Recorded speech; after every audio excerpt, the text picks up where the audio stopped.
Hello and welcome to another gripping episode of Quintessentials! Today, I have the Red Octane PSLGH controller. Gonna go out on a wild limb here and say that the PS in the model number here stands for PlayStation. As a quick Google search of just that model number brings up nothing but PS2 controllers that look just like this one. Picked this one up from my local DI for $3. Yeah. Well, those two in the back there I picked up on eBay for $55 for both.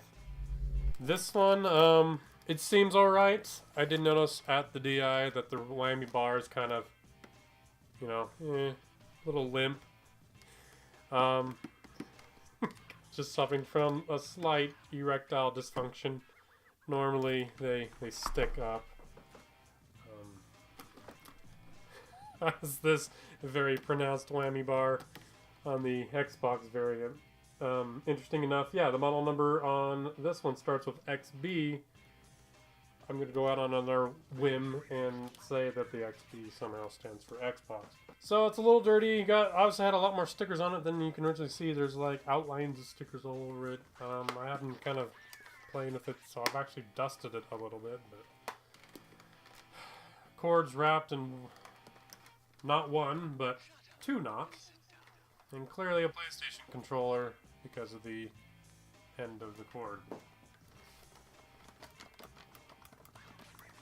Well, normally I use the white one there in the background when I play Guitar Hero. I don't play the red one very often because I feel like it doesn't respond as well. I don't know. Although I would say that just plucking the strum on this one, it seems a little quieter. It's still kind of clinky, especially when you get into it, but let's give it a test drive, shall we?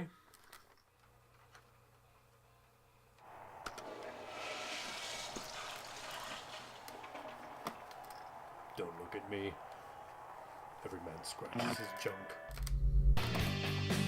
Well, the whammy bar definitely works.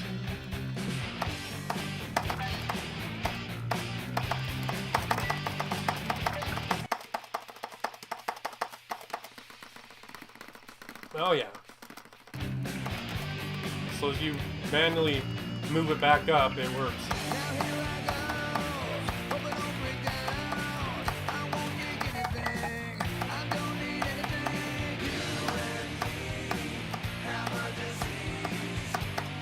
Chorus is really fun to play.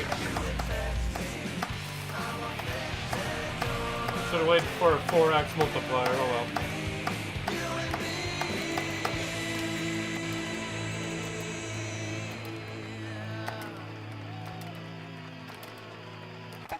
Oh. The worst thing in the world when you miss one of the last notes, so. So the whammy bar definitely indeed works. It's just got a little... oh, that's okay, staying up there, but... just can't keep it up. So let's see why. Why is it doing that? So we're going to flip it over and remove the 11 screws that hold the red part together. And I kind of thought there would be a screw right here in the middle underneath the sticker, but surprisingly there is not. Here. It's a lot simpler inside than I thought, but I guess there doesn't have to be a whole lot to it. Didn't mean to pull that cord out. Come on. I see what I was doing wrong there. I guess I'm a little surprised and also not at the same time that the whammy bar is actually controlled by potentiometer. So really it's just tweaks the voltage in a signal that it gets, and depending on that voltage, the controller knows what kind of signal to send to the PlayStation. See, this little tab broke off. Guess it's supposed to stick right in here, this little notch there. So when you mash down on the whammy bar, it pulls this thing out, stretches the spring. Whoops. It's going to shoot off and I'm never going to find it again. I'm really going to be screwed. Or sprung. So it's like you got this nice heavy-duty actual metal bar there, but then it just comes down to this tiny, cheap, flimsy plastic thing. So I know I definitely rail on this thing really hard, so I mean I'm really not surprised that like even the ones I have haven't broken yet. It's really no surprise there, but I think I have an idea. Apparently the soldering connections on these are very fragile. Just me messing about it has broken one of the wires, so got to solder that later. So it looks like I need the actual whammy bar, the white thing that it's attached to, and the little spring mechanism. So we'll take that out to the garage. So I cut off a small length of 3/4 by 1/2 inch aluminum angle. I'm gonna have to have the 3/4 inch side stick down inside this piece, but there's a small gusset in the way of the angle, so I just cut a slot in the angle. Yeah, that's better. Except the shaft from the potentiometer sticks through this hole slightly, which might get in the way of the angle, so I drill a hole to ensure that doesn't happen. Yeah, that should do it. The 1/2 inch side of the angle needs to be reduced down to the size of the plastic tab that broke, which takes several steps as well as stopping frequently to check my progress. I don't want my metal tab being too small or to not line up correctly with the other pieces. This was just a little tedious. There! Now I got it how I want it. This drill bit was the first thing I could find to wedge and hold the aluminum angle in place. I later found some thin bits of wood to wedge in its place. I drilled a hole in a separate piece of wood just big enough for the pivoting part of the whammy bar to fit snugly inside. This lets it lay flat on the surface so I can drill into the side of the plastic piece and through the aluminum. I removed the wood from the side I drilled into and put a pop rivet in the hole. Even though this will be hidden inside the controller, I still like that the rivet is white, just like the piece of plastic it'll be against. Now repeat the same process on the other side and secure it with another rivet. Awesome! Fixed! Now let's put it back together. I still have to deal with this broken wire, so I'll just very safely strip a little insulation off the end, apply some flux to both the wire and the tab on the potentiometer, tin the wire and tab, and solder the two together. Not my best work, but oh well. Alright, so I pretty much replaced this broken plastic tab with a metal one. I'm thinking this should hold up much better during long notes. The only thing left to do is to close up. Oh yeah. Let's go take it back and try it out. Now raise your goblet of rock.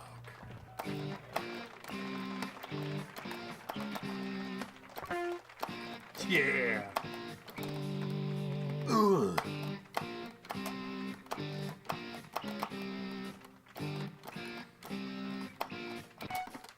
Shit!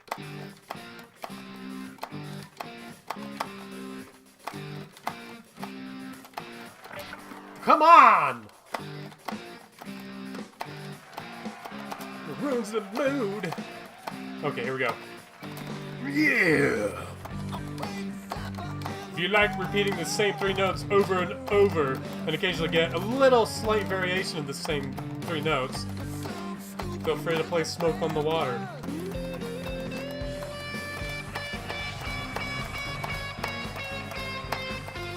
Ooh, Chris!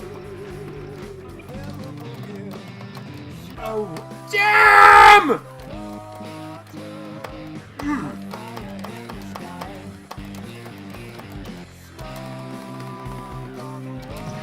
That's better.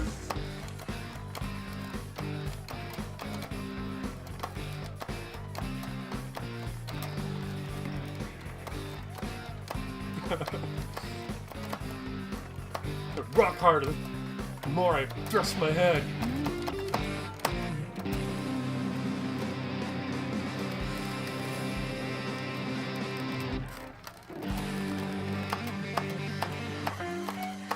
Yeah, mess up that gas! Just mess it all up! Yeah! Well, it seems to work just fine. Ooh.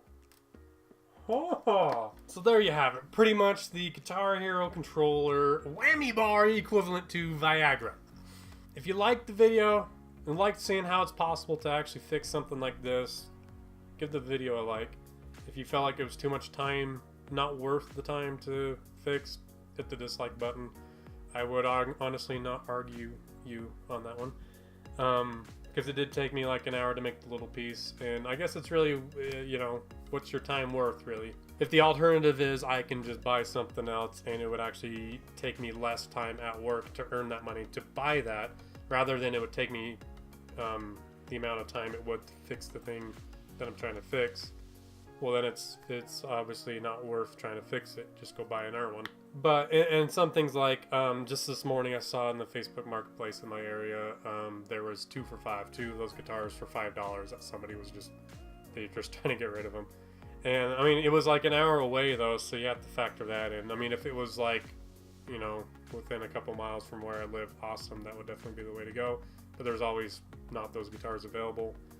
And when you try to buy something from eBay or Amazon, they're probably not asking a whole lot more for the actual item, but they have to, especially these guitars, they're bigger, they're going to cost more just to ship, so they're more expensive than they are really worth just because of that. Like, you got to pay the shipping. So, but for me, I did it just this one time. Probably wouldn't do it again. I now have 3 of them. I'm considering now selling one of them, not the one I just fixed, because I feel like that one's gonna last longer. I felt like it was a good learning experience for me. I wanted to see if it even was possible to do it, and was able to share it with you guys. So it was worth it to me just to fix it the one time. But if I were to like try to make money off of doing this, there is no money to be made, honestly. If there's something else you want to see to mod or fix or something like that, like a different kind of game controller or whatever, I actually plan on modifying the PlayStation 2. I plan on doing a soft mod and possibly an LED mod, so you'll have like ambient lighting coming out of the front vent, and I'm gonna do the free McBoot soft mod on it, install a hard drive so you can have games stored locally on the hard drive. Just waiting on a network adapter. Anyway, thank you again for watching, and I will see you in the next video.